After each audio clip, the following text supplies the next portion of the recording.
I love you. ये किसने लिखा?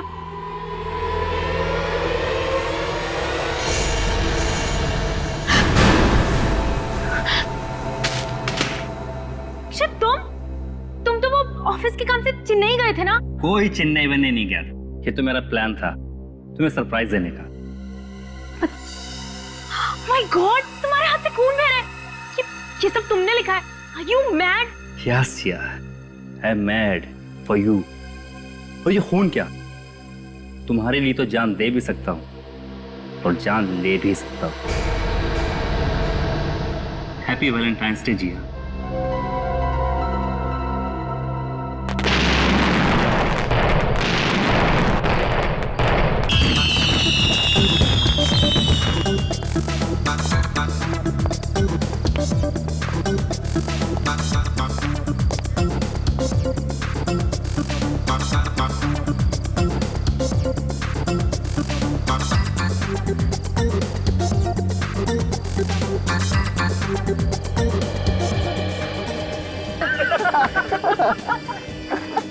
ऋषभ, आजकल तेरे सारे जोक्स जो है ना पति पत्नी के ऊपर होते हैं। अब वक्त आ गया है, इसकी भी शादी करवा देनी चाहिए। हाँ ऋषभ, वैसे भी हमारे ग्रुप में तू ही एक सिर्फ कुंवारा बचा है।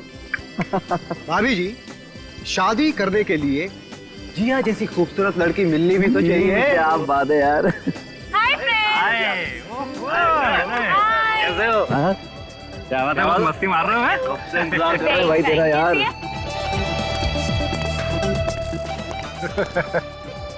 क्या बात है भाई, तुम लोग बड़ा हंस रहे थे? हैं? कुछ नहीं, हमेशा की तरह ऋषभ की शादी की बात चल रही थी। अच्छा, वैसे मैं भी ऋषभ के लिए लड़की ढूंढ रहा था, पर क्या करें, कोई भी लड़की से शादी नहीं करना चाहती।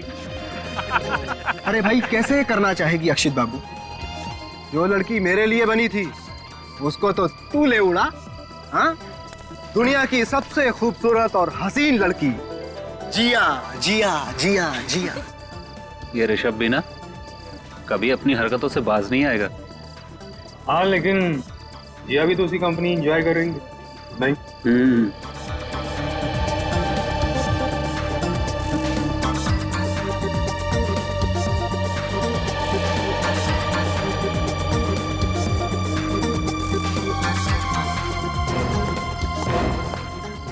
चलो। अरे कहाँ? अभी तो पार्टी भी नहीं शुरू हुई। जिया चलो यहाँ। आराम से Akshit, you are hurting me. Jiya, are you okay? तुम्हारी कलाई पे लगा तुम्हें? ऋषभ, जिया मेरी बीवी है, यानी कि तुम्हारी भाभी, तो प्लीज अपने दायरे में रहो। दायरे से कौन बाहर जा रहा है यार? मैंने जिया की थोड़ी सी तारीफ ही की है ना। बेवजह नाराज हो रहे हो। Chill guys, what's the problem? कुछ नहीं यार, एज यूजुअल अक्षित जिया को लेकर ओवर पॉसेसिव हो रहा है। आइंदा जिस पार्टी में ऋषभ आए उसमें प्लीज मुझे मत बुलाना। Relax Akshit, why are you overreacting? Rishabh ने ऐसा कुछ भी नहीं कहा है। देखा देखा, जिया भी मेरी साइड ले रही है। क्यों झगड़ रहे आप लोग? देखिए, यहाँ पे झगड़ा मत कीजिए, हमारा रिसोर्ट का नाम खराब हो सकता है। लेकिन सर, हम झगड़ा नहीं कर रहे थे सर। बहस भी मत कीजिए, सारे मेहमान यहीं पे देख रहे हैं। We are extremely sorry sir. I think you should enjoy the party. Come on यार, एंजॉय। चलो अक्षित, मुझे और नहीं रुकना, घर चलो। नहीं, किसी और की वजह से हम अपनी शाम क्यों खराब करें, हम यहीं रुकेंगे। ठीक है, लेकिन एक शर्त पर। बोलो। तुम बिल्कुल भी गुस्सा नहीं करोगे? ठीक है। प्रॉमिस? Gentleman promise. ये हुई ना बात। Great, come on guys, let's dance, it's Valentine's day. Happy Valentine's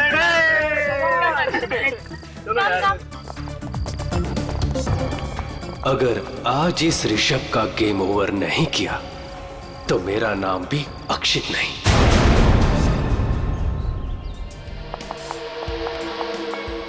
अक्षित,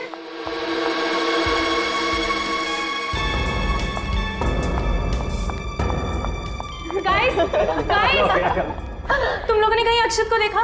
अक्षित को तो हमने नहीं देखा, लेकिन हुआ क्या पता नहीं कहाँ चला गया यार। पता नहीं कहाँ चला गया का क्या मतलब है? रात को कमरे में था कि नहीं? नहीं प्राची, रात को तो वो कमरे में ही था, लेकिन जब मैं सुबह उठी तो वो वहाँ नहीं था। अरे बाथरूम में नहाते नहाते सो गया होगा यार। शुभम प्लीज, मैंने सबसे पहले बाथरूम में ही चेक किया था, वो वहाँ पर भी नहीं है। फिक्र मत कर, यही कहीं टहलने चला गया होगा, आ जाएगा। अरे यार तुम लोग बेकार में टेंशन ले रहे हो। मुझे तो बहुत जोरों की भूख लगी है। चल के नाश्ता करें क्या? हाँ क्यों नहीं, चलो चलते हैं। तो चले यार।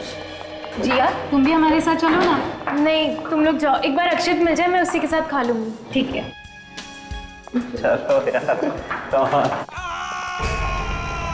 ये आवाज कैसी है? ये आवाज कहाँ से आई?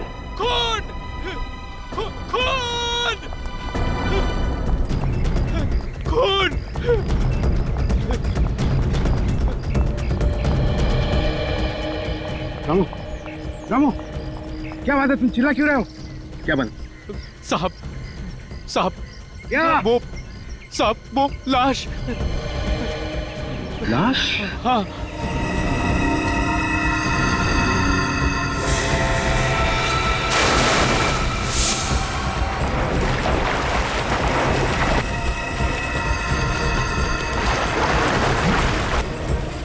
संभाल के।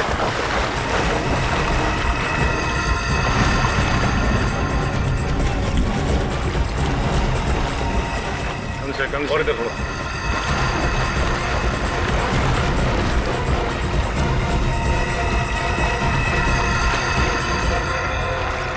छोड़ दो उसको। पानी की वजह से लाश अभी तक खुली नहीं है। मतलब ज्यादा देर तक लाश पानी में नहीं थी। लगता है किसी ने इसे पहले सर पे मारा, उसके बाद लाश को स्विमिंग पूल में फेंक दिया।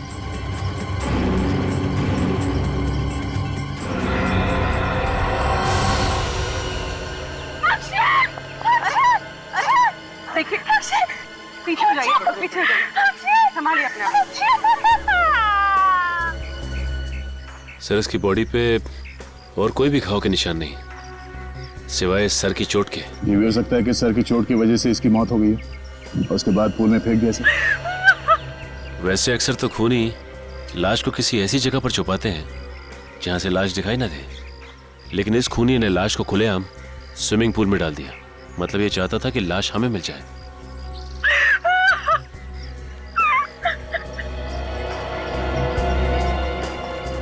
आपने आखिरी बार अक्षित को कब देखा था? कल रात 12 बजे कहाँ पे देखा था? हमारे कमरे में, लेकिन जब मैं सुबह उठी तो वो वहाँ थे ही नहीं। अच्छा, कमरे के अंदर सामान वगैरह बिखरा पड़ा था? मेरा मतलब है अक्षित का किसी के साथ कोई झगड़ा वगैरह कुछ हुआ था क्या? सब सामान अपनी जगह पर ही था और मुझे नहीं लगता कि कल रात उस कमरे में और कोई आया था। मतलब अक्षित खुद ही कमरे से बाहर चला गया? शायद। मगर जब वो कमरे से बाहर निकला तो आपको पता कैसे नहीं चला? बेड से कोई उठ के निकलता है तो नींद तो खुलती है ना। एक्चुअली मुझे हाई ब्लड प्रेशर की प्रॉब्लम है, इसलिए मैं दवाई खाकर सोती हूँ और मुझे इतनी गहरी नींद आती है कि कुछ पता नहीं चलता। अच्छा, किसी को शक है किसी पे? कौन कर सकता है ये? सर ये ऋषभ का ही काम हो सकता है। ऋषभ? कौन है ये ऋषभ? वो भी हमारा दोस्त है और अक्षित के साथ अक्सर उसका झगड़ा होता रहता था। और ये झगड़े किस बात को लेके होते थे? एक्चुअली ऋषभ अक्सर मुझसे फ्लर्ट करने की कोशिश करता था और अक्षित को ये बात बिल्कुल पसंद नहीं थी। ये ऋषभ है कहाँ पे? बुलाओ उसे। पता नहीं सर, सुबह से ऋषभ भी हमें कहीं नहीं दिखाई दिया सर। ऋषभ गायब है? आखिरी बार कब देखा था ऋषभ को? कल रात पार्टी में जब ऋषभ और अक्षित के बीच में झगड़ा हुआ था। और सर उसके बाद हम लोगों ने प्लान किया कि 12 से 1 के बीच हम लोग स्विमिंग करेंगे, पर ना ही ऋषभ आया और ना ही अक्षित आया सर। इसका मतलब है यहाँ जो कुछ भी हुआ रात 1 बजे के बाद हुआ है। अच्छा, ये ऋषभ दिखता कैसा है? उसका फोटो है किसी के पास? हाँ सर, रात को हम पार्टी की फोटो ले रहे थे, इनमें ऋषभ भी है। ये रहा सर।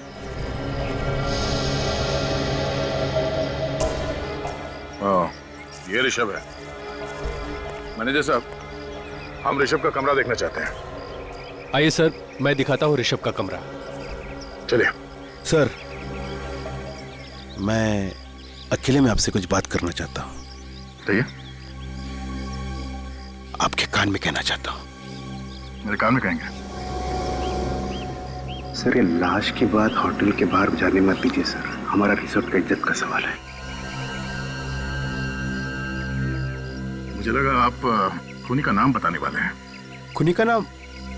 मुझे कैसे पता चलता सर? यहाँ पे आपके रिसोर्ट में एक आदमी का खून हुआ, तुम्हें अपने रिसोर्ट की इज्जत की पड़ी? हाँ? चलिए ऋषभ का कमरा दिखाइए।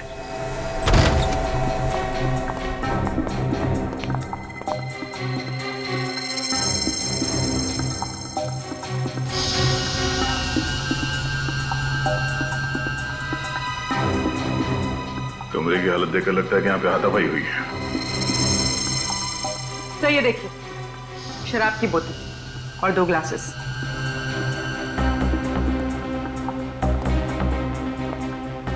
ऋषभ ने यहाँ पे शराब पी है किसी के साथ।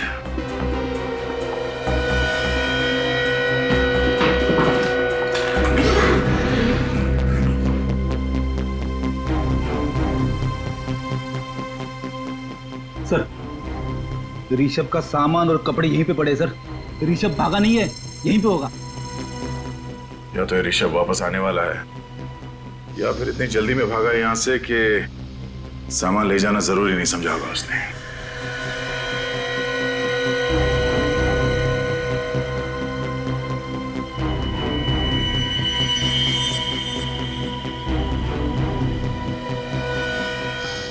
खून सूख चुका है, कल रात का लगता है। सर ये खून कहीं अक्षत का तो नहीं? हो सकता है ऋषभ ने पहले अक्षित के सर पे किसी चीज से वार किया और फिर उसकी लाश को बाहर स्विमिंग पूल में डाल दिया। हाँ सोलंकी, पता चला अक्षित की मौत कैसे हुई? हेड इंजरी से हुई है बस। इसके सर पे जो घाव है वो इतना गहरा है कि इसी से इसकी मौत हो गई। ये देखो, ये कांच के टुकड़े वो इसके सर में घुस गए। ओह, मतलब सोलंकी, अक्षित की मौत सिर की घाव की वजह से हुई है, पानी में डूबने की वजह से नहीं है? नहीं बॉस, इसके फेफड़ों में मुझे जरा भी पानी नहीं मिला। मुझे लगता है खूनी ने इसको मारने के बाद इसकी लाश को पानी में फेंका है। यार इसकी मौत कितने बजे हुई होगी? यही कोई रात को 2:30 से 3 बजे के बीच। डॉक्टर साहब, ये लाश पानी में कितनी देर तक थी? ज्यादा देर तक नहीं रही होगी क्योंकि लाश फूली नहीं है। मेरे ख्याल से 3-4 घंटे। अक्षित की लाश पानी में से निकाली सुबह 7 बजे, मतलब अक्षित को पानी में फेंका गया रात के 3 और 4 बजे के बीच में। और सिर्फ 12 बजे तक तो अक्षित जिया के साथ था। इसका मतलब अक्षित की मौत 12 से 3 बजे के बीच में हुई है। सालुखे, ऋषभ के कमरे में जो खून मिला था वो अक्षित का ही है ना? नहीं बॉस, मैंने खून के सैंपल्स अच्छी तरह से टेस्ट किए हैं। ये खून अक्षित का नहीं। खून अक्षित का नहीं है? ये खून किसी और का है। मतलब वहां पे किसी और को भी चोट लगी है? ऋषभ को ही चोट लगी होगी, ऋषभ का ही तो कमरा है ना वो। हाँ अभिजीत, क्या ऋषभ गायब है? ठीक है। एक और बात बॉस। क्या? मुझे ऋषभ के कमरे में जो ग्लास में थोड़ी सी शराब मिली है वो शराब जहरीली है। उसमें जहर मिला हुआ है। जहर मिला? कैसा जहर? यूटीक्यू नाम का जहर। यार साउंड के वही जहर है ना जो अगर शराब में मिलाया जाए तो पीने वाले का 2 मिनट में काम खत्म। बिल्कुल बॉस। अक्षित के बॉडी में तुम्हें यूटीक्यू जहर मिला? इस अक्षित के शरीर में मुझे शराब तो मिली है लेकिन जहर का जरा भी ट्रेस नहीं। अक्षित के बॉडी में शराब मिली है पर जहर का जरा भी ट्रेस नहीं, तो फिर वो जहर वाली शराब पी किसने? नाम क्या तुम दोनों का? ये क्या बताएंगे सर? मैं बताता हूँ। इसका नाम रघु है और ये भैरव। इन दोनों का मुंह नहीं है क्या? ये बात ये भी तो बता सकते थे। नाक कटवा दी दोनों ने साहब। पता नहीं साहब ये ड्यूटी करते हैं कि क्या करते हैं। सुन लिया, रघु और भैरव, तुम दोनों की ड्यूटी कहाँ रहती है? सर ये रघु की ड्यूटी स्विमिंग पूल पर और ये भैरव मेन गेट पर। सर मुझे तो लगता है कि तुम डर रहे हो, ये लोग तुम्हारे बारे में कुछ बता ना दे।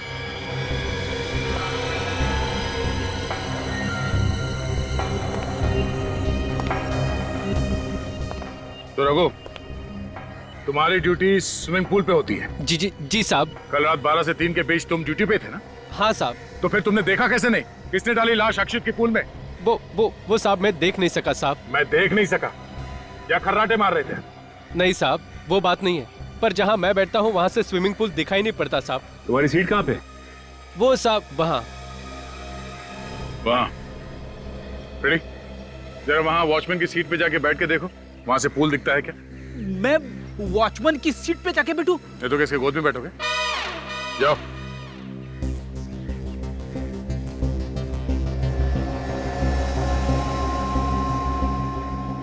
रेडी, वहां से पूल दिख रहा है? स्विमिंग पूल तो छोड़ो, पानी की एक बूंद तक नहीं दिख रही है। देखा साहब, अब तो मानते हैं ना कि मैं सच बोल रहा था। चलो मान लिया कि जहां पे तुम बैठते हो उस सीट से पूल की तरफ क्या हो रहा है ये दिखाई नहीं देता, मगर हो सकता है खूनी लाश यहीं से लेके गया हो, तुम्हारे सीट के सामने से। हाँ, कल रात 12 से 3 तुम अपनी सीट पे थे ना? वैसे तो सीट पे ही था सर, पर क्या? 2-3 बार बाहर गया था। गए कहाँ थे तुम? बाथरूम गया था साहब। बाथरूम गए थे? सर लगता है उसी दौरान खूनी ने अपना काम कर दिया। हो सकता है सचिन, स्विमिंग पूल का इलाका काफी खुला इलाका है, और भी कई रास्ते हैं लाश को यहाँ स्विमिंग पूल तक लाने के। बैठो। हाँ सर। तुम्हारी ड्यूटी कहाँ पे रहती है? वहाँ पर मेन गेट। तो कल रात 12 से 3 बजे के बीच में तुमने यहाँ पे किसी को घूमते हुए देखा था? हाँ सर, कल रात को 1 बजे एक आदमी अपने दोस्त को कार में लेकर बाहर गया था। वो कह रहा था कि उसके दोस्त ने कुछ ज्यादा पी ली, वो उसे घर छोड़ने जा रहा है। कौन था वो आदमी? वही साहब जिसकी लाश आपको पूल से मिली। सर इसका मतलब अक्षत रात को 1 बजे रिसोर्ट से बाहर गया था? अक्षित के साथ जो आदमी था, तुमने उसका चेहरा देखा? नहीं साहब, अंधेरे में कैसे दिखेगा कि कार में कौन बैठा है? हाँ फिर भी, मगर कुछ तो दिखता ही है। ये आदमी था अक्षित के साथ कार में? नहीं सर, कार में अंधेरा था, मैंने सिर्फ कार चलाने वाले को देखा। ये दोनों 1 बजे गए थे ना, तो फिर वापस कब आए? करीब 1 घंटे बाद। मतलब 2 बजे। अक्षित 1 बजे गया शायद ऋषभ के साथ, और वापस आया 2 बजे। अच्छा, ये दोनों साथ में वापस आए या अक्षित अकेला वापस आया? अकेला आया था सर। तो ऋषभ गया कहाँ? अक्षित की कार कहाँ है? देखो कौन सी गाड़ी। सर इस तरह सारे गाड़ी आप चेक नहीं कर सकते सर, हमारे मेहमान बुरा मान जाएंगे सर। जब रिसोर्ट को ताला लगेगा तो मेहमान अपने आप समझ जाएंगे कि यहाँ पे दोबारा आने की जरूरत नहीं है। ऐसा मत कीजिए सर।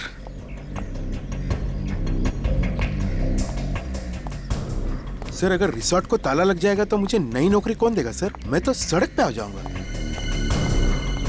MH01T1325 sir. हाँ? अक्षित की कार। गाड़ी चेक करते हैं।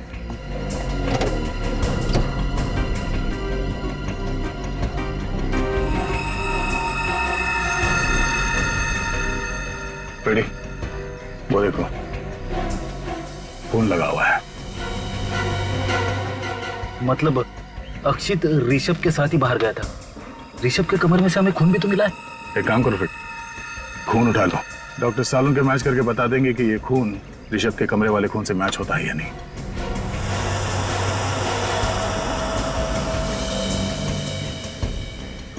सर अगर ऋषभ को अक्षित ने जख्मी किया है तो फिर अक्षित को मारा किसने?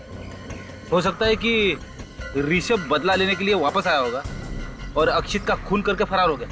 इतनी जख्मी हालत में ऋषभ अक्षित का खून करके उसकी लाश को स्विमिंग पूल में डाले, जरा मुश्किल लगता है फ्रेडी। तो सर अक्षित ने ऋषभ के साथ किया क्या होगा? कहाँ लेकर गया होगा इसे? ये अक्षित रिसोर्ट से निकला रात को 1 बजे और फिर वापस आया 2 बजे। मतलब वो किसी ऐसी जगह पे गया था जो यहाँ से आधे घंटे की दूरी पे। हमें ये पता करना पड़ेगा कि यहाँ से आधे घंटे की दूरी पे कौन सी जगह है जहाँ पे अक्षित ऋषभ को ले जा सकता है।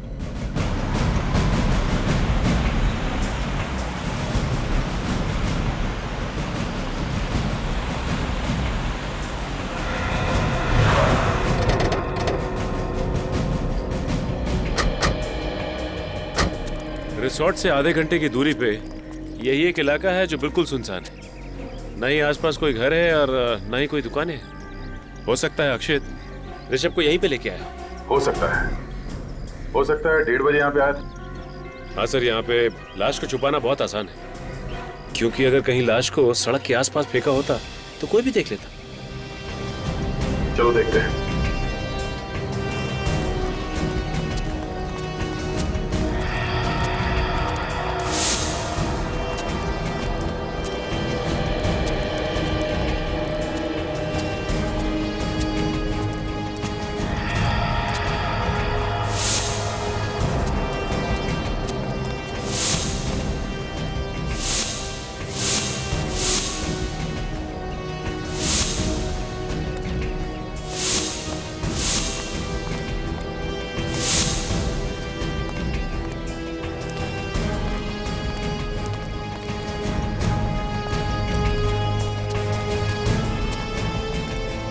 देखो जरा आसपास यहाँ पे और कुछ मिलता है क्या?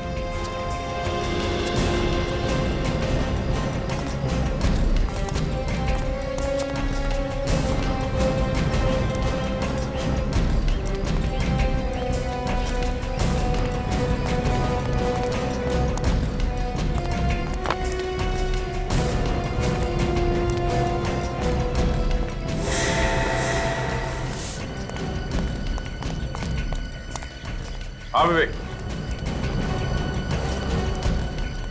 माय गॉड, निकालो उसे। चेहरा तो बुरी तरह से जल गया है।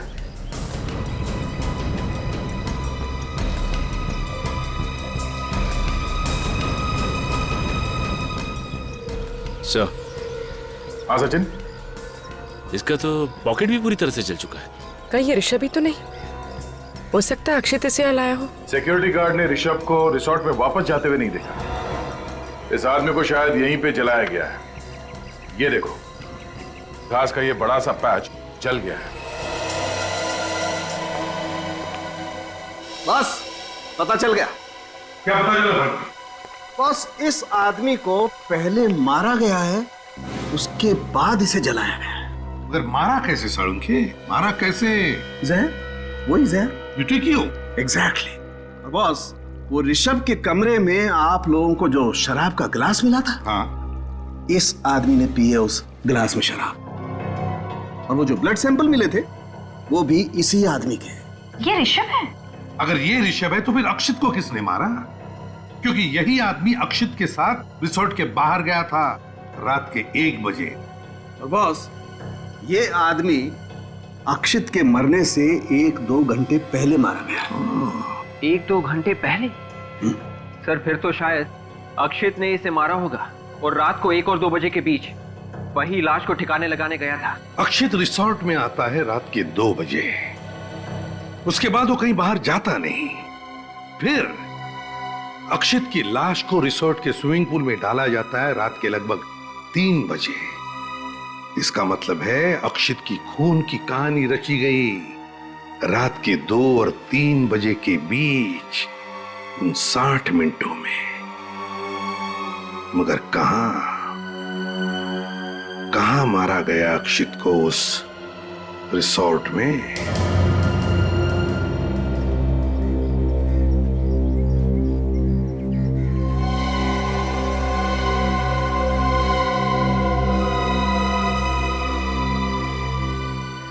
मुझे इस मैनेजर महेश पर शक है। हम जहाँ जहाँ जाते हैं वो एक साए की तरह हमारे पीछे घूमता रहता है। इन दोनों खून में इसके हाथ रंगे हुए हैं सर। तो ये मैनेजर पहले किसी और रिसोर्ट में काम करता था। 2 महीने हुए उसे यहाँ पे आए हुए, और यहाँ आकर फिर से गड़बड़ शुरू की। अभिजीत, पहले हमें ये पता लगाना चाहिए कि ये खूनी अक्षित को किस रास्ते से स्विमिंग पूल में लेकर गया। ये रिसेप्शन पे तो हमेशा 1-2 लोग रहते हैं, तो वहां से तो नहीं ले गया होगा।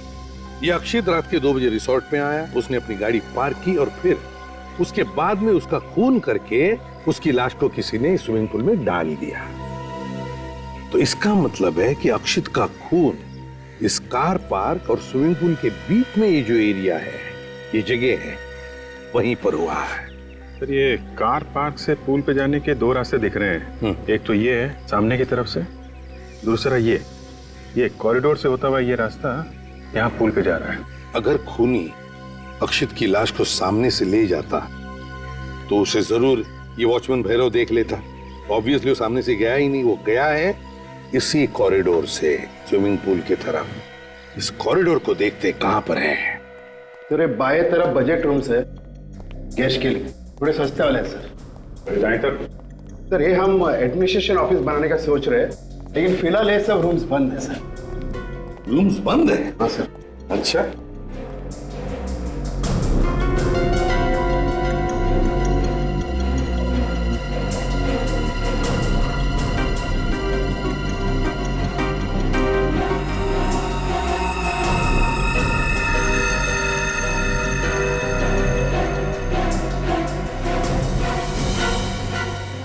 कांच का टुकड़ा, खून लगा हुआ।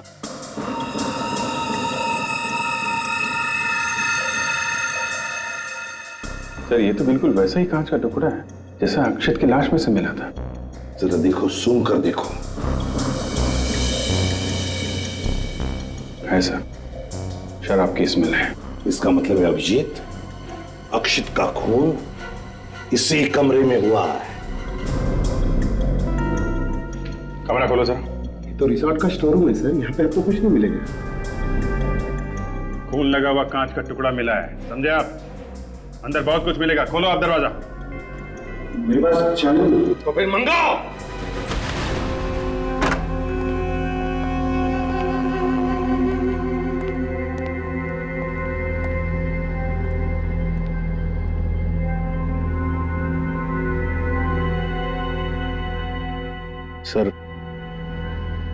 सर मैंने आपसे कहा ना सर, यहाँ पे तो सिर्फ होटल का सामान पड़ा हुआ है सर। और हाँ, होटल का सामान पड़ा है, दिख रहा है ना। और फिर ये क्या है? हैं? ये भी होटल का सामान है। क्यों? क्या है ये कांच के टुकड़े हैं? ये कांच के टुकड़े कहां से आए? ये देखो, इस पर खून लगा हुआ है। कैसे? क्या हुआ पता है? यहां पर तुम्हारे स्टोर रूम में अक्षित का खून किया गया और फिर उसकी लाश को ले जा करके स्विमिंग पूल में डाल दिया गया, समझे? होटल का सामान विवेक रख दो इसे, और इस सारा स्टोर रूम अच्छी तरह से छान मारो।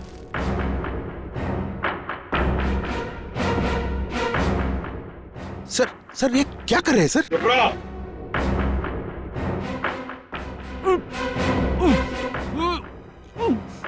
सर, इसके पीछे किसी का आवाज आ रहा है सर। आवाज आ रही? कौन? हाँ, हटाओ इसे, हटाओ।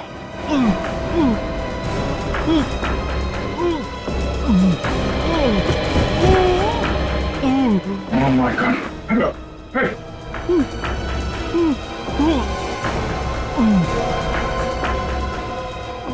Oh my God!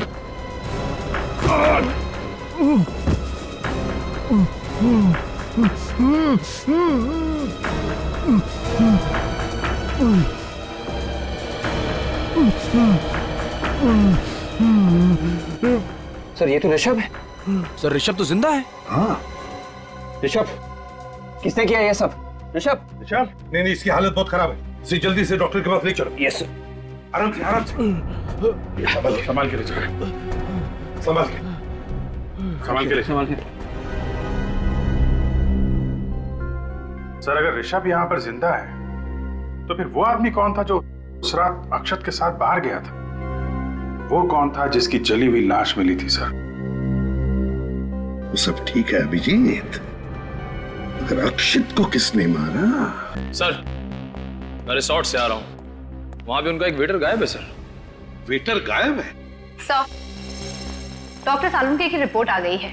Store room में से जो हमें खून मिला था वो अक्षित का ही है। मतलब अक्षित का खून स्टोर रूम में ही हुआ है। और तो और सर, अक्षित के घाव में से जो हमें कांच के टुकड़े मिले थे वो भी उन कांच के टुकड़ों के साथ मैच हो गए जो हमें स्टोर रूम में से मिले थे। अच्छा, निखिल ऋषभ को लेकर आओ सर, जल्दी।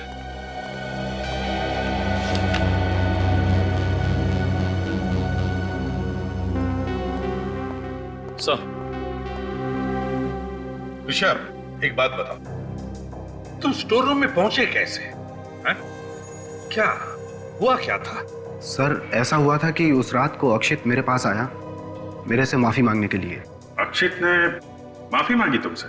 हाँ सर, और मैंने भी कहा ठीक है कोई बात नहीं, दोस्तों में तो ये सब होता ही रहता है। मतलब अक्षित की वाइफ के साथ तुमने जो छेड़छाड़ की थी ये अक्षित भूल गया?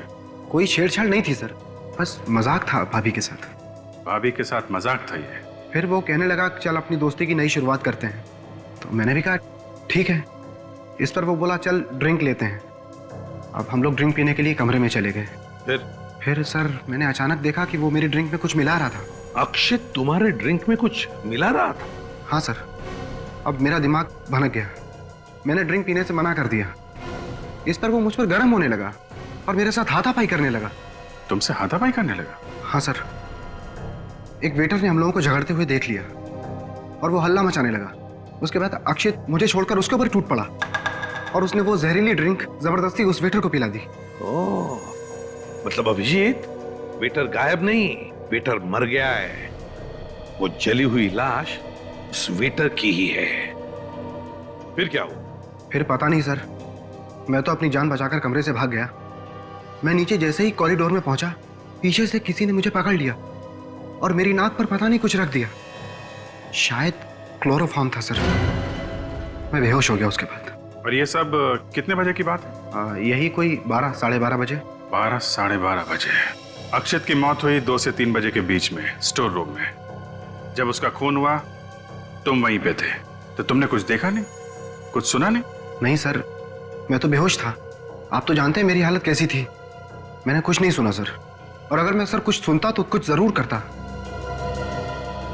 मतलब अभिजीत, जिसने भी अक्षित का खून किया है उसी ने ऋषभ को बेहोश करके स्टोर रूम में डाल दिया। सर, स्टोर रूम और पूल के बीच में वो सिक्योरिटी वाला रघु बैठता है। इतना सब कुछ हुआ, उसने देखा कैसे नहीं?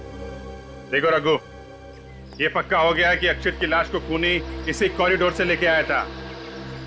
तुम्हारी डेस्क से होता हुआ यहां स्विमिंग पूल पे गया और उसने लाश स्विमिंग पूल में फेंक दी। तुम यहीं पे बैठते हो। ऐसा हो ही नहीं सकता है कि कॉरिडोर से आने वाला आदमी तुम्हारी नजरों से बच जाए। तुमने खूनी को जरूर देखा होगा। साहब, मैंने कहा ना कि मैं 12 से 3 के बीच में 2-3 बार बाहर गया था। 2-3 बार बाहर गए थे? कहाँ गए थे? बाथरूम साहब। कितने बजे? यही कोई 1 बजे और फिर 2:15 बजे। 1 बजे और 2:15 बजे, और कहीं नहीं गए तुम? नहीं साहब। ध्यान से सोच के बताओ, कुछ याद आता है? साहब, एक फोन आया था।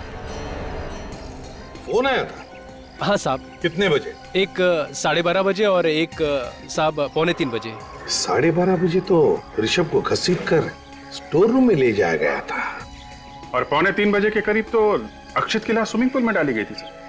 मतलब अभिजीत, जब अक्षित की लाश को स्विमिंग पूल में डाला गया और जब ऋषभ को घसीट कर स्टोर रूम में रखा गया, इन दोनों वक्त पर रघु को फोन आए थे।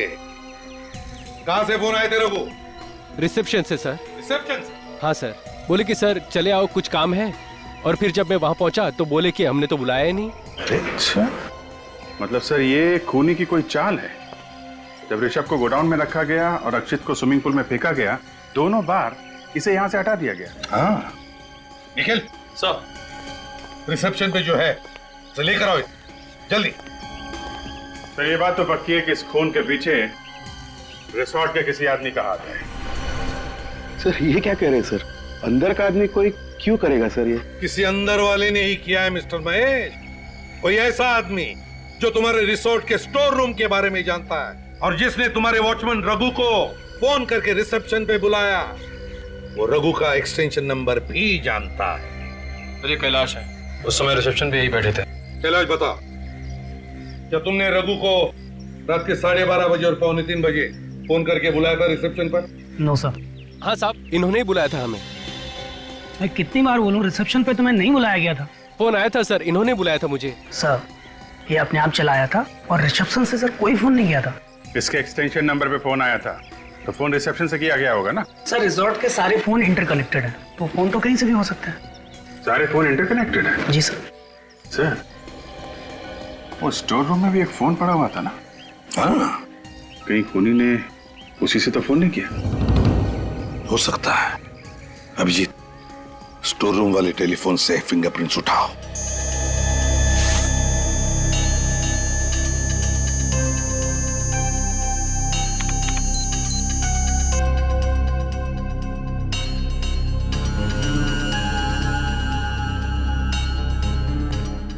हाँ।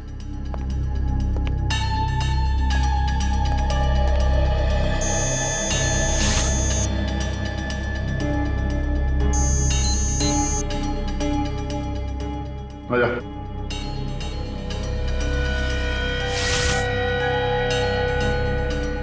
आयो।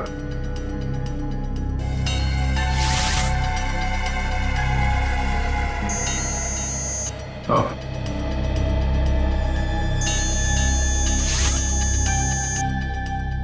चाहिए। आइए।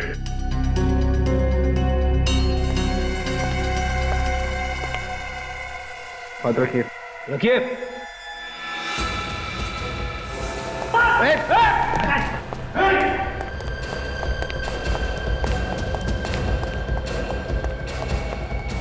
आग कर रहा है। आग क्यों रहा था? वो तूने किए थे क्या? क्या हुआ मैं? तो ये बेहोश हो गया। इसे हॉस्पिटल ले जाओ जल्दी। बाबा के दया, इसी ने रघु को फोन करके रिसेप्शन पे बुलाया है। कौन ये?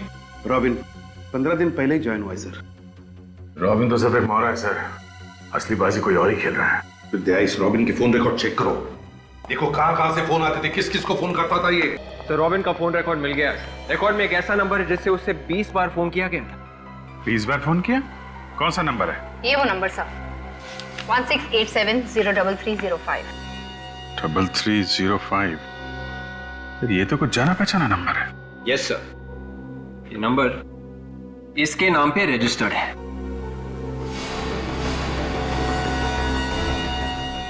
अच्छा, इसके नाम पे, तो ये है हमारा खूनी।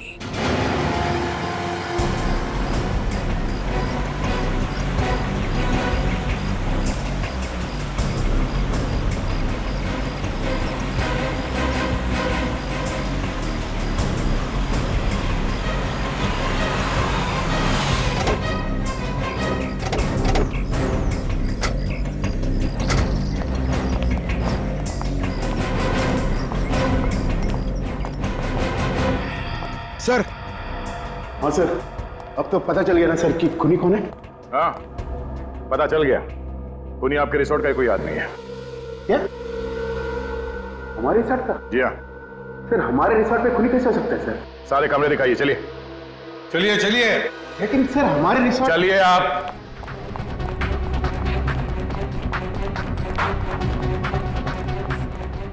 सभी कमरे चेक करो, पूरे मेरे साथ आओ।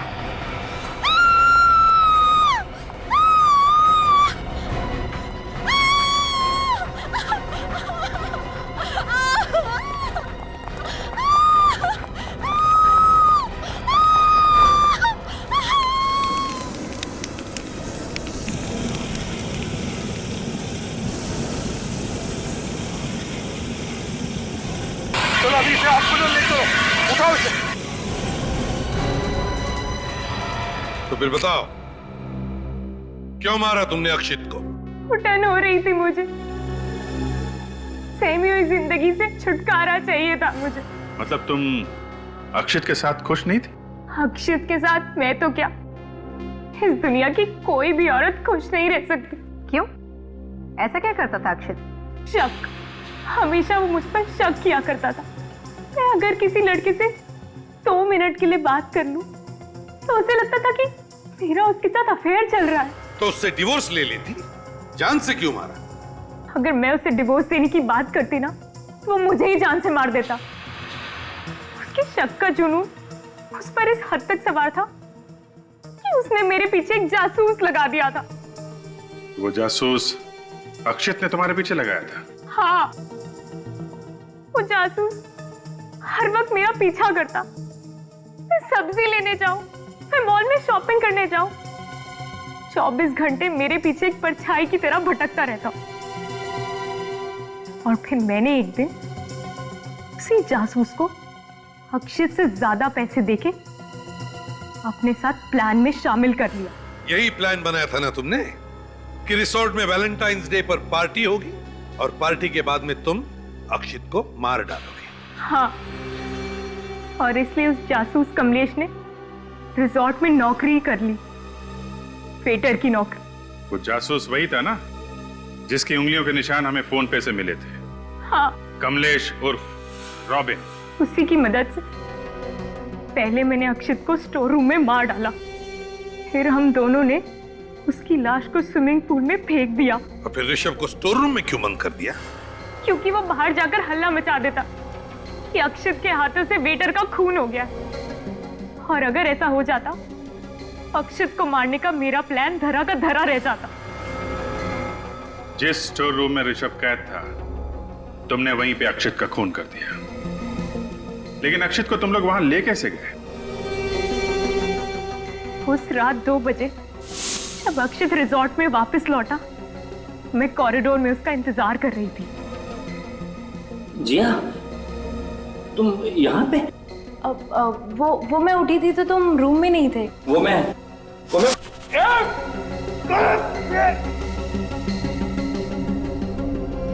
स्टोर रूम में अक्षित का सर फोड़ने के बाद करीब 2:45 बजे हम उसकी लाश को स्विमिंग पूल की तरफ ले गए। तो तुम पुलिस के पास जा सकती थी, और भी तरीके थे अपने पति से छुटकारा पाने के। मुझे तो छुटकारा मिल जाता सर, पर अगर वो दूसरी शादी कर लेता तो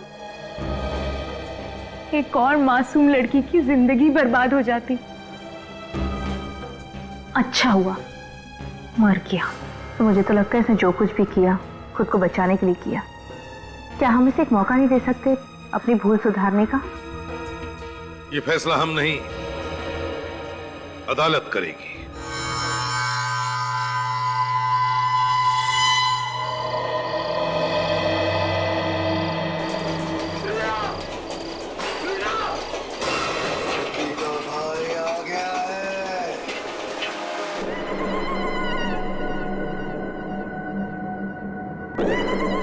साल पहले खजान में नाम की ट्रेन का एक्सीडेंट हुआ था। मेरे डैडी को भी क्या हुआ कुणाल? तबीयत तो ठीक है ना आपकी? तुम हमेशा अपशकुनों वाली बातें क्यों करती हो मुझसे? तबीयत पूछने में कैसा अपशकुन कुणाल? आप यूं नाक चढ़ा के शू शू कर रहे हैं तो क्या पूछना फर्ज नहीं बनता मेरा? एक मिनट, मुझे कुछ जलने की बदबू आ रही है। हे भगवान! क्या हुआ? My God! ये कैसे? एक काम तुमसे ठीक से नहीं होता है। टेबल साफ करने के चक्कर में ध्यान ही नहीं रहा। ध्यान रहता कहाँ है आजकल तुम्हारा? खुदा आप ऐसे क्यों बोल रहे हैं? आज से पहले कभी ऐसा हुआ है क्या? आज पहली बार ही हुआ ही है। पता है दूध का इस तरह से उबल के गिर जाना मतलब कितनी बड़ी मुसीबत को तुमने दावत दी है। जरूर कुछ अनहोनी होने वाली है। हे भगवान! खुदा ये सब अंधविश्वास है, कोई अनहोनी नहीं होगी। तुम चुप रहो, जबान मत लड़ाओ मुझसे। तुम्हें पता है करतपुर वाली आंटी के वहां भी ऐसा ही हुआ था। सुबह सुबह चाय रखी थी, दूध उबल के गिर गया उस दिन। उसी दिन शाम को उसके बेटे की एक्सीडेंट में मौत हो गई। कुणाल वो एक्सीडेंट गाड़ी वाले की गलती से हुआ था। गाड़ी वाले ने सामने से टक्कर मारी थी उसे। बस बस बस बस बस, ये सब कुछ नहीं सुनना चाहता हूँ। हे भगवान, अब तो मैं ऊपर वाला ही बचा सकता है। पता नहीं क्या अनहोनी होने वाली है। हे भगवान! एक दूध उबलने से इतना बड़ा बवाल।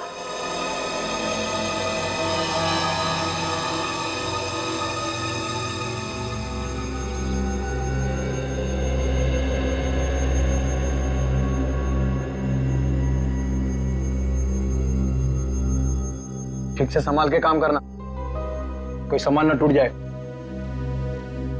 आपको बस सामान की पड़ी है ना कुणाल? इस घर में मैं भी रहती हूँ, मेरी कोई चिंता नहीं। तुम हर बात को उल्टे तरीके से क्यों समझती हो? हाँ? तो कल रात को दूध उबल के गिर गया था, इसीलिए बोल रहा था कि आज थोड़ा संभाल के काम करना, नहीं तो फिर से कोई नुकसान हो जाएगा। कौन सा नुकसान हुआ है कुणाल? नुकसान की अगर इतनी परवाह है ना तो खुद काम कर लिया करो। बस जरा सा ठीक से काम करने को बोलो, खुद कर लो। तुम्हें तो कुछ बताना ही बेकार है, कुछ समझाना ही बेकार है।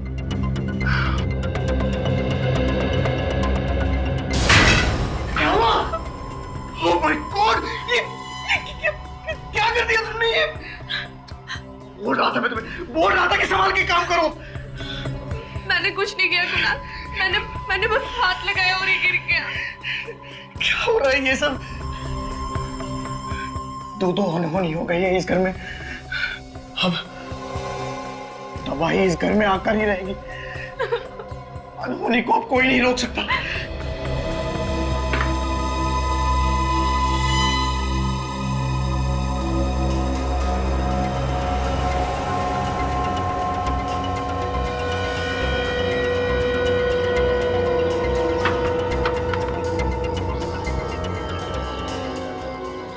कितनी बार कहा है इनसे कि कपड़े सुखाने का स्टैंड लिया है, लेकिन कानों पे जू ही नहीं रेंगती।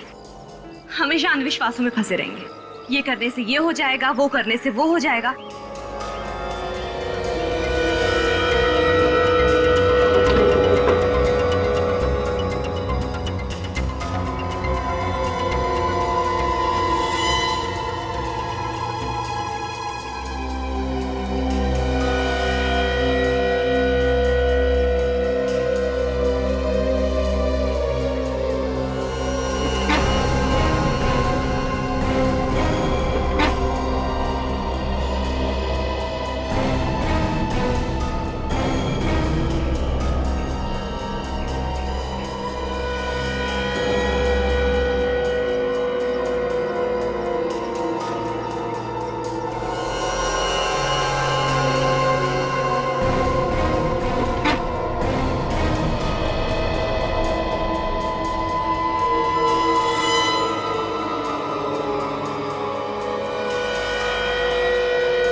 अरे रुकिए, अंदर किधर जा रहे हैं? अरे जाने देना यार, सामान बेचना है। अरे बाहर बोर्ड नहीं पड़ा, फेरी वाला और सेल्समैन को अंदर आना मना है।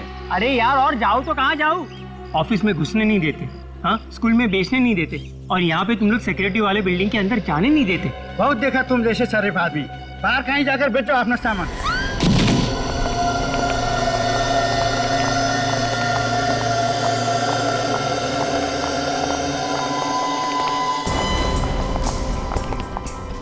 हटिए हटिए। अरे किसके पास फोन है, किसके पास? जल्दी एम्बुलेंस को फोन लगाइए, हॉस्पिटल लेके जाना पड़ेगा ना। पता नहीं साहब कैसे गिरी।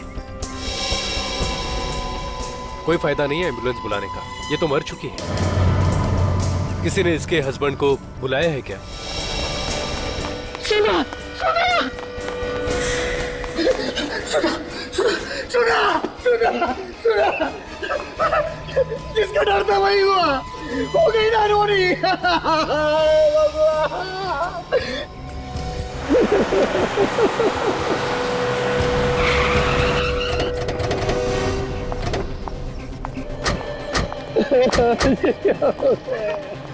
सर ये रही मेरी बैग की लाश।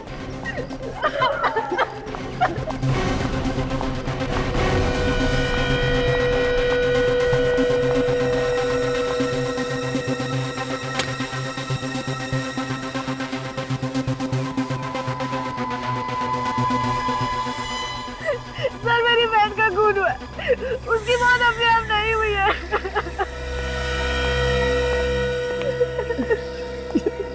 तुम क्या कह रही हो रिया? अचानक ऊपर से नीचे गिरी है वो, तो कैसे कह सकती हो कि एक्सीडेंट नहीं है? ये तो सीआईडी को ही पता लगाने दो कि वो गिरी है या गिरी गई है। सर ये नादान है सर। बहन की मौत के गम में कुछ भी बोले जा रही है सर। हाँ समझ सकते हैं, बहन की मौत का धक्का लगा है। तुम्हें धक्का नहीं लगा? सर मैं तो लूट गया सर, इसके बगैर मैं कैसे जिंदा रहूंगा सर? वैसे सुधा ऊपर से गिरी कैसे? सर बालकनी में कपड़े सुखा रही थी। बालकनी में कपड़े सुखा रही थी?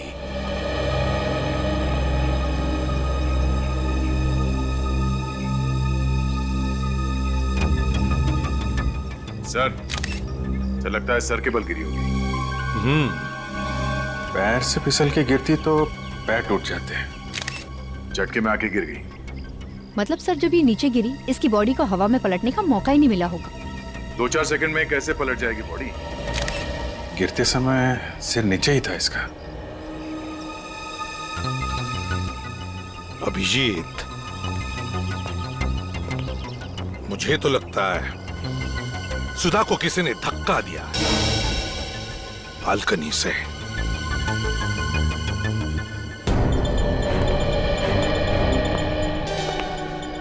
एक बात बताओ, जब सुधा नीचे गिरी तब तुम कहां थे? सर मैं घर में ही था सर।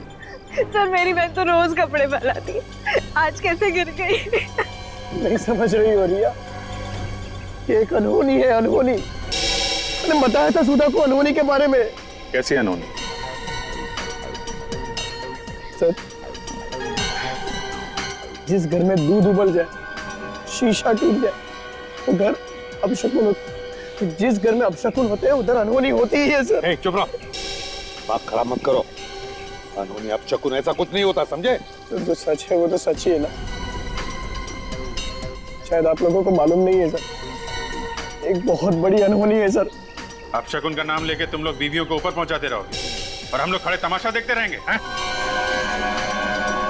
सर, हद है। ये लड़की अकेली नहीं गिरी है, साथ में कुछ लेकर गिरी है। ये कपड़े का टुकड़ा फंसा हुआ था हाथ में, शायद किसी चीज को पकड़ने की कोशिश की होगी इसने। और सर, इसके नाखूनों में खाल फंसी हुई है। दिखाओ जरा। ये देखिए।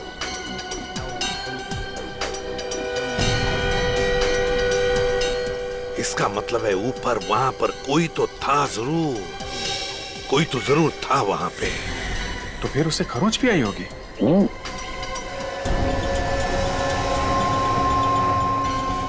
अपना हाथ दिखाओ, हाथ दिखाओ, हाथ दिखाओ, वहां दिखाओ।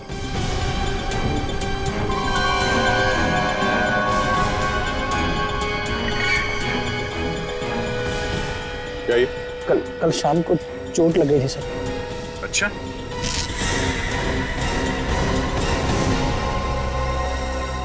चोट लगी थी या अपनी बीवी के नाखून लगे थे?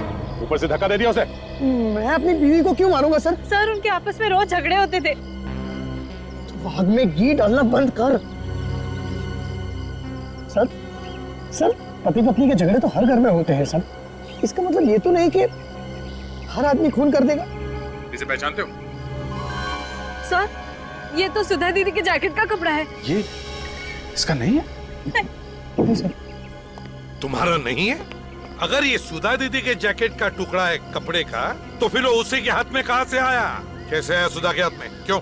सर मुझे नहीं पता है सर। हाँ विक, सर वो जैकेट इन कपड़ों में नहीं है। ओह, जैकेट कपड़ों में नहीं है सर। शायद ऊपर कहीं फंस गई हो। अगर ऊपर फंस गई है तो चलो ऊपर चल के इनका घर भी देखते और वो बालकनी जहां से बेचारी सुधा नीचे गिर गई।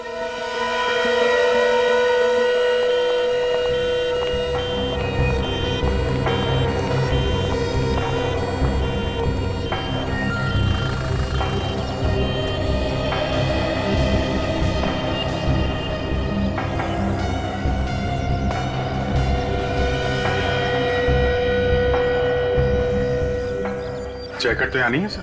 तो इस कुणाल ने छुपाया होगा। देखते हैं।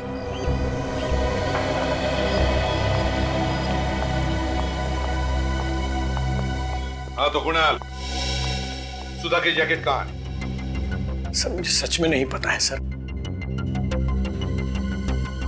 पता नहीं है? ढूंढो जरा घर में अच्छी तरह से, देखो कहां पर है जैकेट।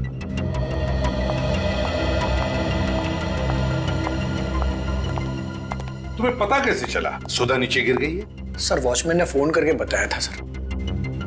वॉचमैन ने? Yes sir. वॉचमैन इधर आओ। जी सर। तुमने सुधा मैडम को नीचे गिरते हुए देखा?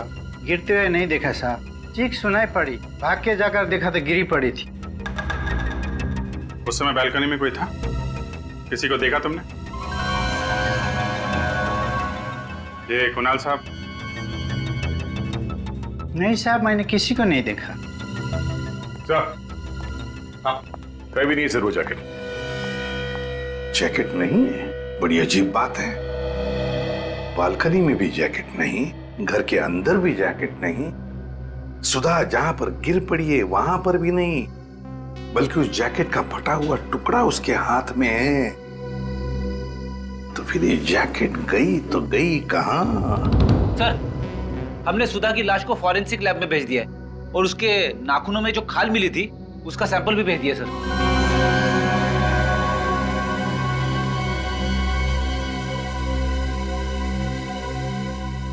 कुणाल जी, फॉरेंसिक की रिपोर्ट आने के बाद तो तुम्हारी मुश्किलें और भी बढ़ेंगी।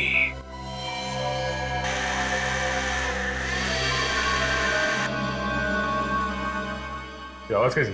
साहब जी, पास वाले घर में फर्नीचर का काम चल रहा है।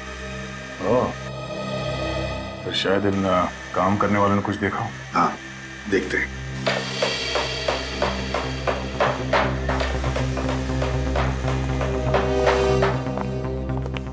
क्या हुआ साहब? आसपास तुम्हारे इतना कुछ हुआ है, तुम्हें पता है भी या नहीं? साहब, शाम तक काम खत्म करके देना है, तो बाहर क्या हो रहा है बिल्कुल ध्यान नहीं। बाजू के घर में जो औरत रहती थी उसका किसी ने खून कर दिया है। कैसे हो गया खून साहब? बालकनी से धक्का दिया है किसी ने उसे। तुम लोगों ने देखा है किसी को धक्का मारते? नहीं साहब, हम लोग तो अंदर ही काम कर रहे थे, बाहर क्या हो रहा है पता ही नहीं। तुम में से किसी ने कुछ देखा? नहीं सर, हमने नहीं देखा। क्या तुम्हारे अलावा और भी कोई था तुम्हारे साथ काम करने वाला? सर, आज तो हम ही लोग काम कर रहे हैं, वैसे एक लड़का और था, हमने उसे भगा दिया। भगा दिया? क्यों? फालतू था सर, किसी भी काम का नहीं था वो। हाँ, कौन वो? सर वो भोलू का भाई था सर। भोलू कौन है? साहब, वो हमारे साथ ही काम करता है। आज उसकी तबीयत खराब थी तो उसने अपने भाई को भेज दिया। सर, कोई भी काम ठीक से नहीं करता था वो, बोलते कुछ और थे और करता कुछ और था। मतलब? अरे साहब, इस दीवार पे छेद करने को बोला था उसको और इस दीवार पे छेद कर दिया उसने। जी सर। हाँ।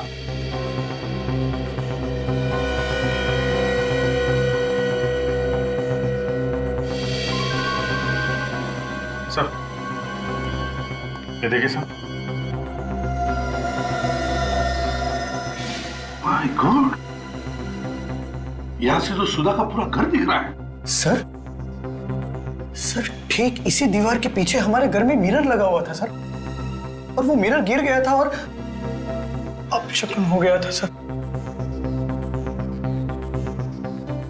बिल्कुल उस तरफ मिरर लगा हुआ था। तो कहीं ऐसा तो नहीं कि किसी ने जानबूझकर यह अपशकुन किया है?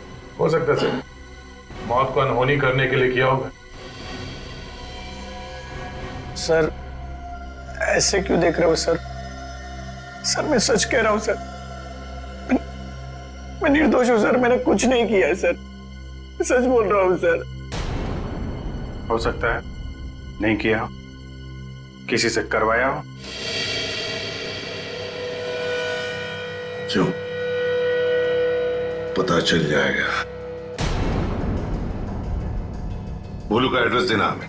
होता है इस भोलू के भाई का स्केच बनवा लो। यार भोलू, कुछ काम धाम बता ना, खाली बैठे बैठे तंग आ गया हूँ यार। तू क्या काम करेगा? तुझे तो कुछ आता ही नहीं है यार। यार भोलू, वो जो तू लकड़ी का काम करता है उसी में मुझे अपने साथ रख ले। नहीं भैया नहीं, वो काम तुझसे नहीं होगा। लकड़ी के काम में बहुत बारीकी से काम करना पड़ता है।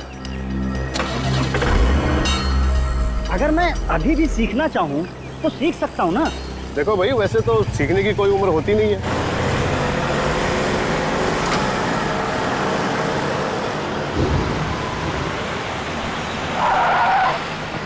ओह, फोन है। हाँ साहब, नमस्ते। भोलू बोल रहा हूँ साहब। हाँ साहब, कल आ जाएगा आपका सामान। हाँ, आपके घर पे छोड़ के आऊंगा साहब। जी साहब। हाँ साहब। डॉक्टर साहब, कुछ बताया इन लोगों ने कि ये एक्सीडेंट हुआ कैसे? नहीं सर, इन्होंने हॉस्पिटल आने से पहले ही दम तोड़ दिया था। शायद वो लड़का जानता है, यही लेके आए थे नहीं यहाँ पे। ये आपको पता है कि ये एक्सीडेंट हुआ कैसे? ये एक्सीडेंट नहीं है सर, इन्हें तो जानबूझ के उड़ाया किसी ने। पीछे से गाड़ी आई और सीधे उड़ा के निकल गई। ये आदमी कौन? सर ये भोलू का भाई है। भोलू का भाई?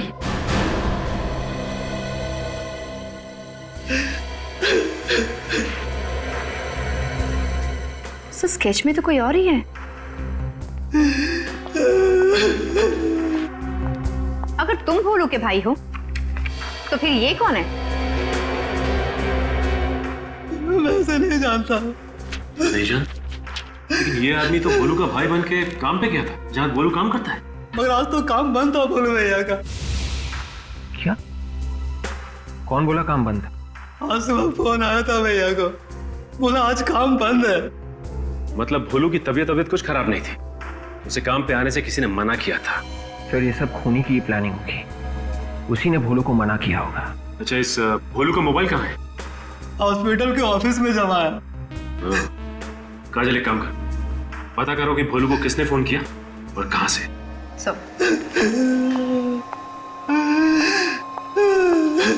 मिस्टर कुणाल, इसे पहचानते हैं आप? नहीं सर, कौन है सर ये? शायद इसी आदमी ने तुम्हारी वाइफ सुधा का खून किया है।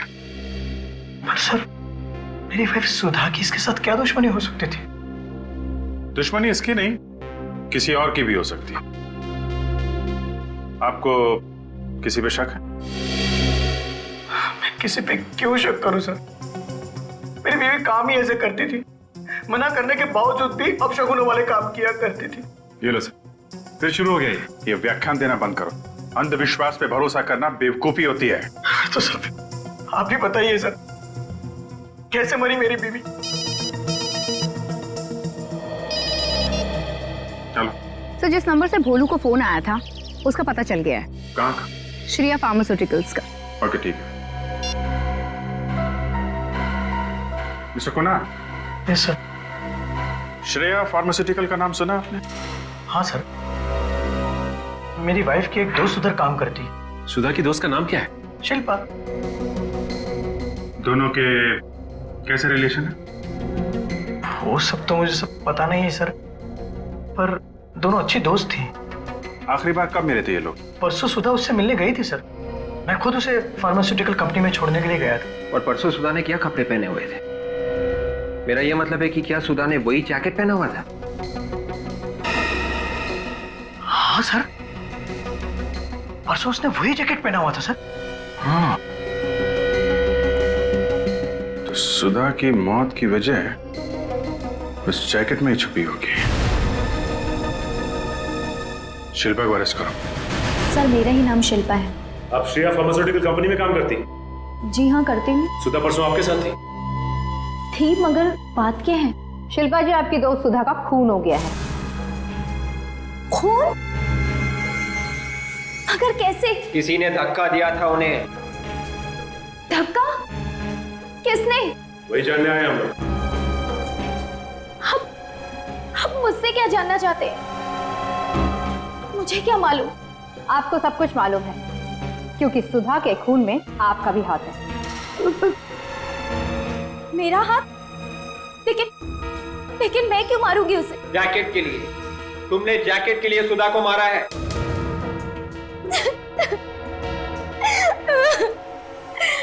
आप लोग क्या बोल रहे हैं? मुझे कुछ भी समझ में नहीं आ रहा।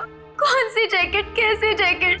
शिल्पा जी, हम उसी जैकेट की बात कर रहे हैं जिसे पहन के सुधा 2 दिन पहले आपसे मिलने आई थी। याद कीजिए।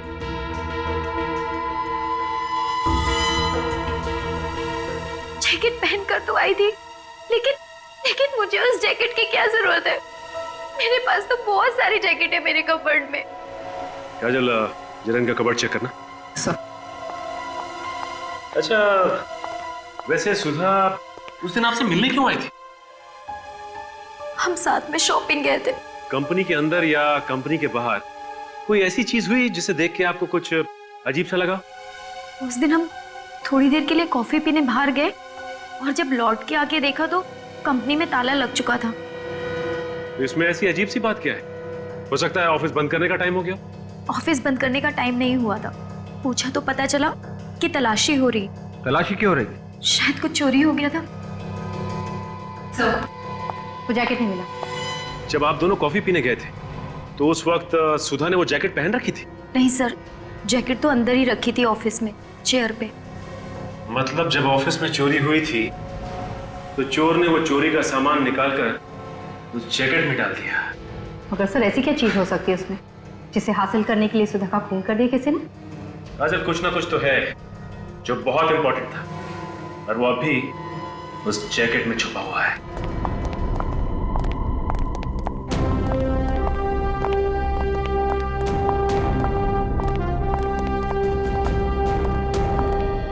सर, ये है साहब का कमरा। आप लोग जरा 2 मिनट यही रुकिए, मैं साहब से पूछ लेता हूँ। पूछ लो, उनको बोलो कि कुछ सीआईडी वाले हाल चाल पूछने उनका। जी सर। साहब, सीआईडी वाले आए हैं आपसे मिलने। साहब कुछ बोल रहे नहीं है साहब। जरा हटो। जी। मिस्टर विलास, विलास,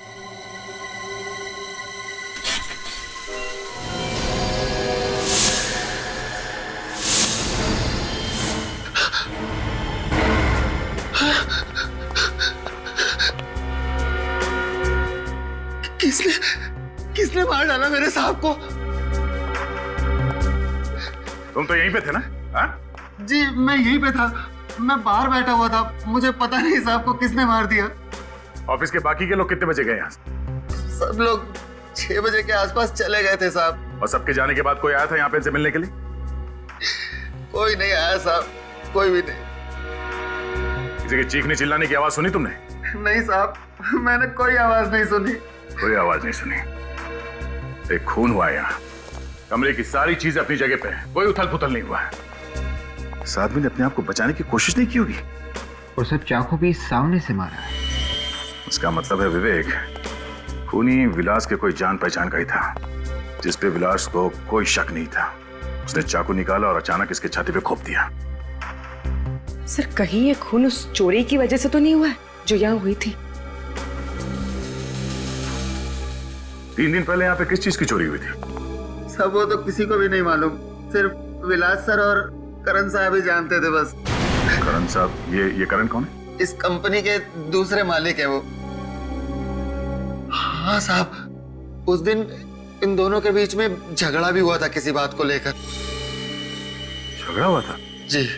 और ये करण आज कितने बजे निकला ऑफिस से? सबके साथ ही निकल गए थे, वही करीब 6 बजे के आसपास। 6 बजे के आसपास? हाँ। ऐसी कौन सी चीज है जिसकी चोरी की बात इन दोनों ने किसी को नहीं बताई, और फिर दोनों के बीच में झगड़ा हुआ, और फिर आज ये विलास का खून। कहीं इस खून के पीछे करण का हाथ तो नहीं है?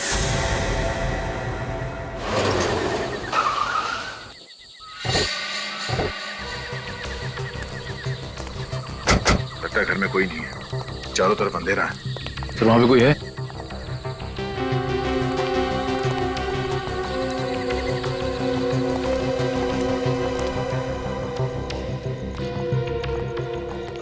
आप लोग करण सर से मिलने हैं? हाँ। तुम कौन हो? मैं हर्ष, उनका असिस्टेंट। तो तुम भी श्रेया फार्मास्यूटिकल में काम करते हो? जी। तो फिर यहाँ बाहर क्यों खड़े? मुझे करण सर का फोन आया था, उन्हें मुझसे मिलना है। इनफैक्ट मैं तो पुणे निकल गया था, बीच रास्ते से मुझे वापस आना पड़ा। लेकिन यहाँ पर आकर देखा तो सर मुझे बुला के पता नहीं कहाँ चले गए। घर बंद है। अच्छा, कब से खड़े हो यहाँ पे? अभी अभी आया हूँ। तो कहाँ गए होंगे, कुछ अंदाजा है? सॉरी। मोबाइल फोन तो होगा ना उनका? जी। प्लीज। वैसे कुछ फायदा नहीं फोन करके, मोबाइल बंद है उनका। मैं कई बार ट्राई करके देख चुका हूँ। ठीक है, थैंक यू। सर ये करण ऑफिस में नहीं है, घर पे नहीं है, फोन बंद करके कहाँ बैठा होगा?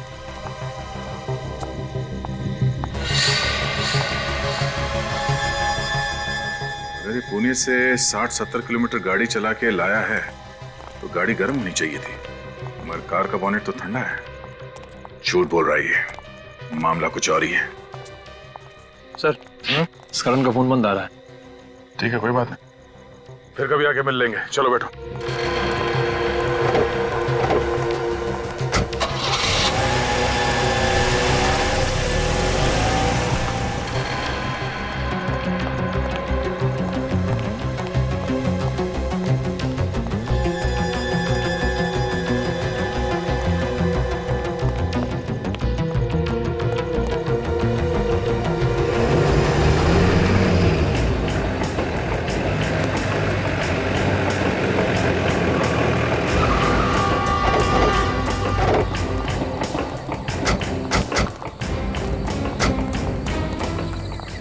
वो कहाँ जा रहे हैं सर? फिर तुम्हें मेरी तरह बनना है तो हालात और मौका देके मुंह खुला करो।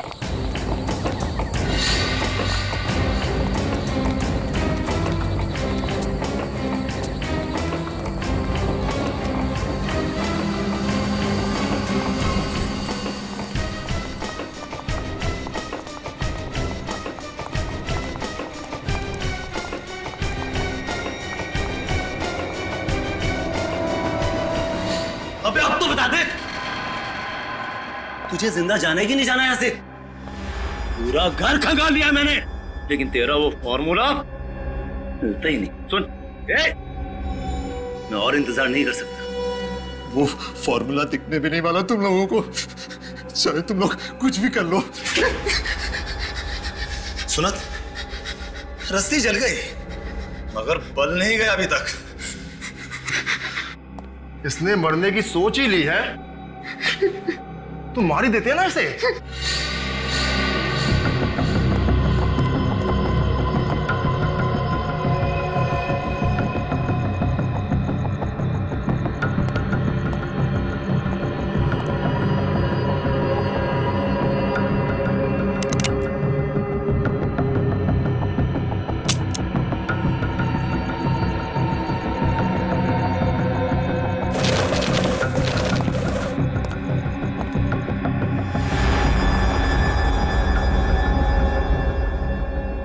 मैं मर जाऊंगा ना तो भी तुम्हें कुछ नहीं मिलेगा। जब मौत सामने दिखती है ना तो अच्छे अच्छों की पैंट गीली हो जाती है। तुझे लगा मैं झूठ बोल रहा हूं?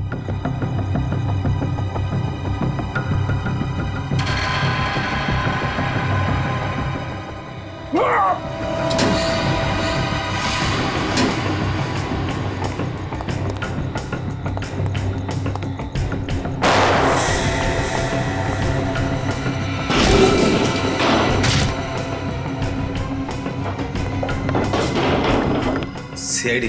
सीआईडी?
सीआईडी को बेवकूफ समझा तूने। सर इन लोगों को छोड़ना मत सर, ये लोग लाखों लोगों की जान लेना चाहते हैं।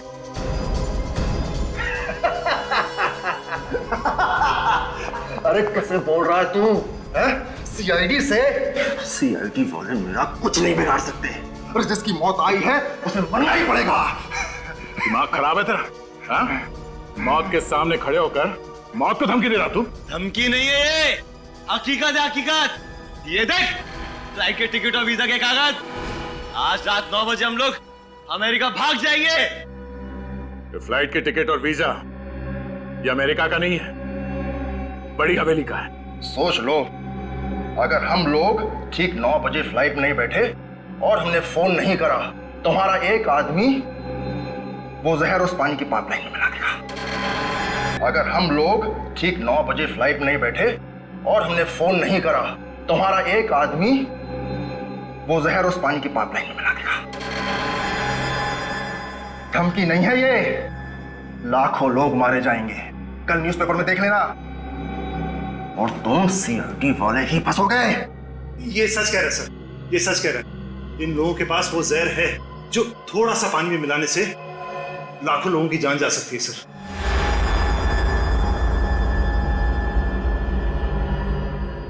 मगर सर ऐसा कोई जहर बना ही नहीं है। ये गलती मुझसे ही हो गई थी, मैंने ही वो जहर बनाया सर।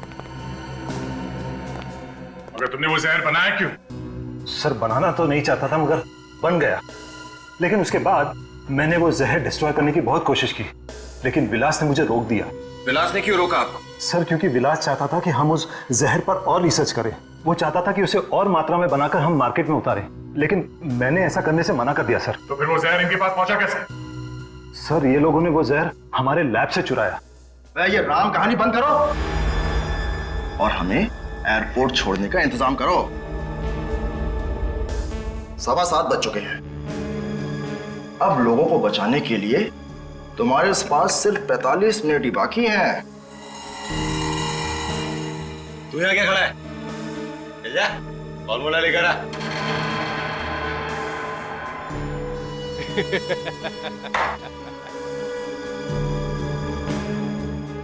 जाओ कर, वो फॉर्मूला इन्हें दे दो।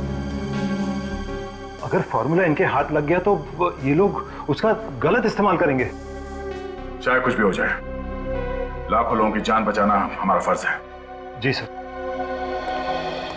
और विवेक, तुम यहीं करण के साथ रहो, तब तक मैं इन्हें एयरपोर्ट छोड़ दूं। मगर सर हम इन लोगों पर यकीन कैसे करें? फ्लाइट में बैठने के बाद भी अगर इन लोगों ने उस आदमी को फोन नहीं किया तो वो तो पानी में जहर मिला देगा। यकीन करने के अलावा तुम्हारे पास और कोई दूसरा रास्ता भी नहीं है।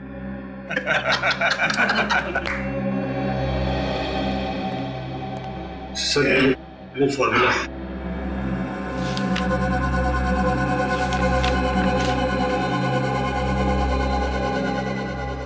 इंस्पेक्टर, ये गन यहां पर रख दो।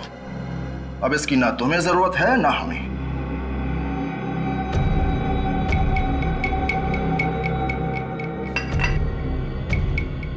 अपनी गन भी रख दो इंस्पेक्टर।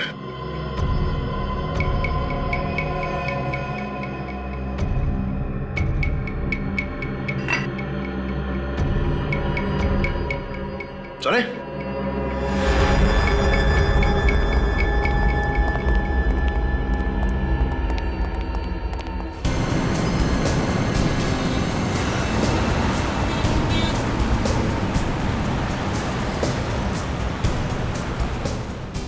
ये तू कहाँ ले जा रहा है?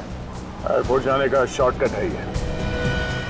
अरे आधा घंटा तो हो गया है, टाइम पर पहुंचेंगे ना? अरे हर्ष तू तो टेंशन क्यों लेता है यार? ये तो सीआईडी की जिम्मेदारी है। फ्लाइट के अंदर तक बैठा के आएगा ये हमें।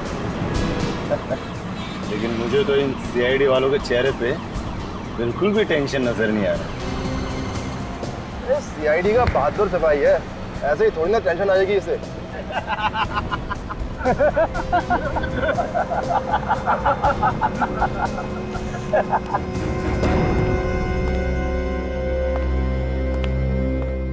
करण जी, आपने उस आदमी को देखा है जो पानी में जहर मिलाने वाला है?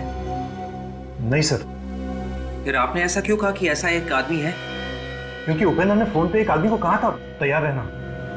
कितने बजे? यही कोई 6:45 बजे। कितनी देर बात की थी? लगभग 15 सेकंड।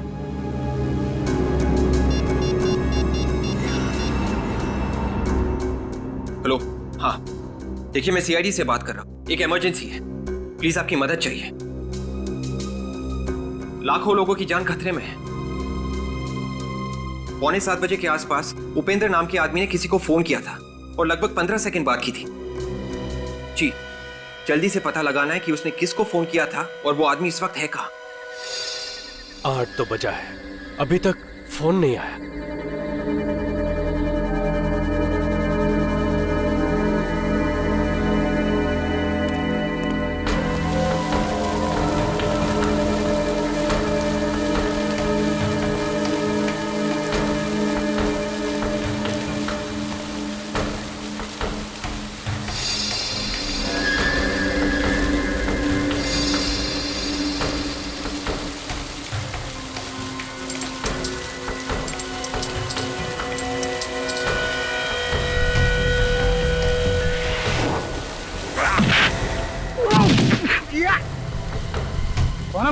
फरिश्ते। अरे फरिश्ते तो लोगों को ऊपर लेकर जाते हैं, तू तो आज खुद मौत के मुंह में फंस गया।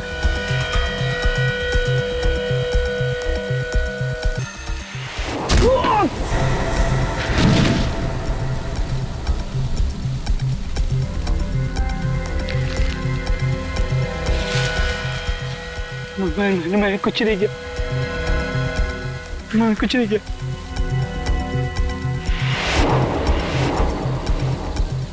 जहर मिलाएगा? हाँ? चल।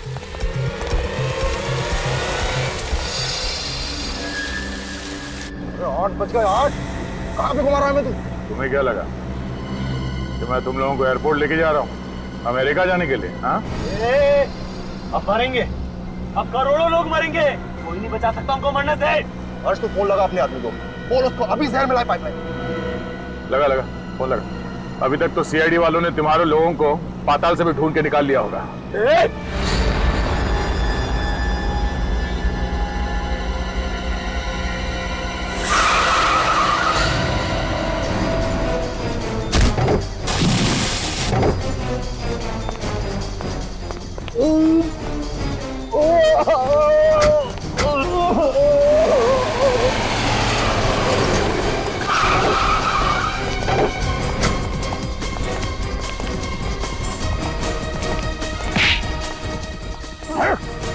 लाखों लोगों को मारेगा तू, लाखों लोगों की जान लेगा तू। हाँ? किसी की जान लेना इतना आसान है?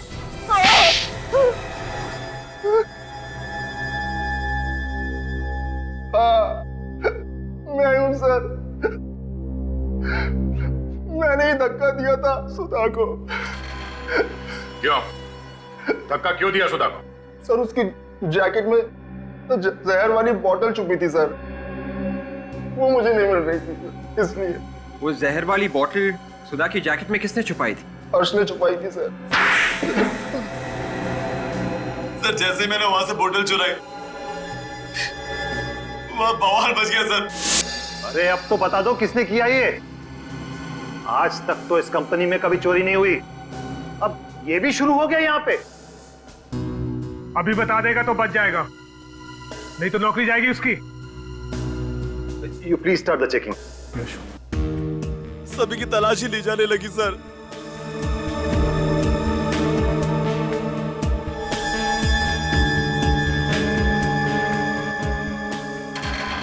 और मैंने वहां पर सुधा की जैकेट देखी।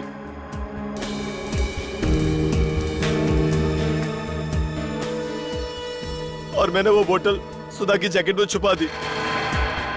और सब कुछ चेक होने के बाद मैंने वो बोतल निकालने की बहुत कोशिश की, पर मुझे मौका ही नहीं मिला और सुधा वहां से चली गई।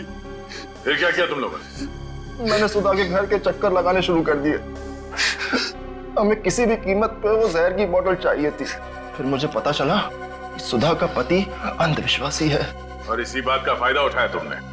भोलू को फोन करके बोला कि काम पे मत आओ, और उसका भाई बन के वहां पास वाले फ्लैट में गए काम करने। हाँ? और सुधा के घर में शीशा गिरा दिया। फिर तुम सुधा के घर गए जहां बालकनी में वो कपड़े फैला रही थी। हाँ, उसने वो जैकेट धो दी थी। वो जैकेट को टंगी हुई देखकर मैं बहुत परेशान हो गया। मैंने उस जैकेट को लोने की कोशिश की, तभी सुधा ने मुझे देख लिया। और उसी खींचातानी में तुमने सुधा को धक्का दे दिया। हाँ सर। और विलास को क्यों मारा? विलास को हमारे बारे में सब कुछ पता चल गया था। उसने धमकी दी कि वो सीआईडी को सब कुछ बता देगा, इसलिए उसे भी मारना पड़ा। गुनहगारों को भगवान तो क्या कोई भी माफ नहीं करता।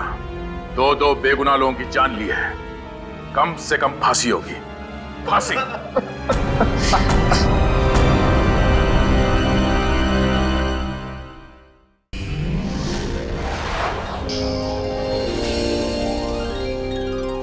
सीआईडी के और भी मजेदार और सस्पेंस से जुड़े एपिसोड्स को देखने के लिए हमारे चैनल को सब्सक्राइब करें और बेल आइकॉन दबाना ना भूलें।